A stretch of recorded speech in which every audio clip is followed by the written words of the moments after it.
เข้ามาเจ้าก็ยอมเสียความเข้มแข็งและจุดยืน disappear then love left you in defeat and you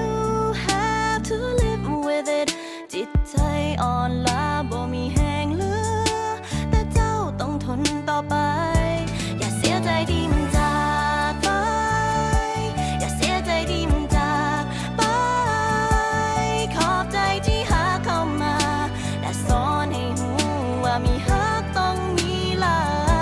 ก็ต้องงมงายกับความรั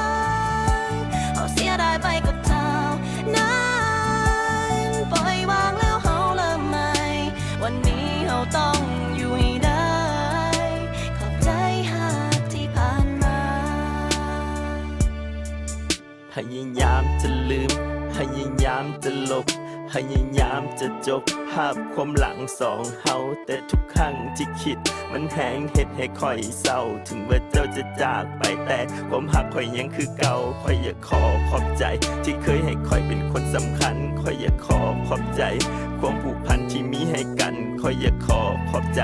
ความห่วงใยตลอดเวลาและอยากขอขอบใจ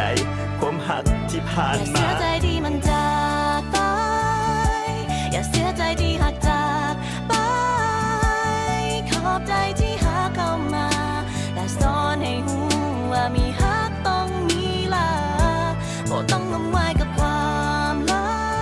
กเขาเสียดายไปก็เท่านั้นปล่อยวางแล้วเขาเริ่มใหม่วันนี้เขาต้องอยู่ให้ได้ขอบใจฮักที่ผ่านมา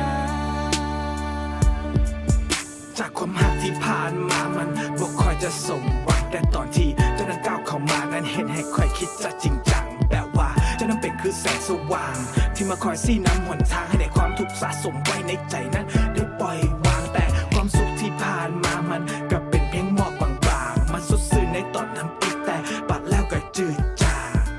คือมีความผูกพันสุดจานเห็นแฟนสุดท้ายก็บอกลาเขาคงเห็นได้เพียงแต่ขอบใจความหักที่ผ่านมาอย่าเสียใจที่มันจากไปขอบใจที่หาเข้ามาและสอนให้หูว่ามีฮักต้องมีลาบ่ต้องงมงายกับความหลังเอาเสียดายไปก็เท่านั้นปล่อยวางแล้วเขาเริ่มใหม่วันนี้เขาต้องอยู่ให้ได้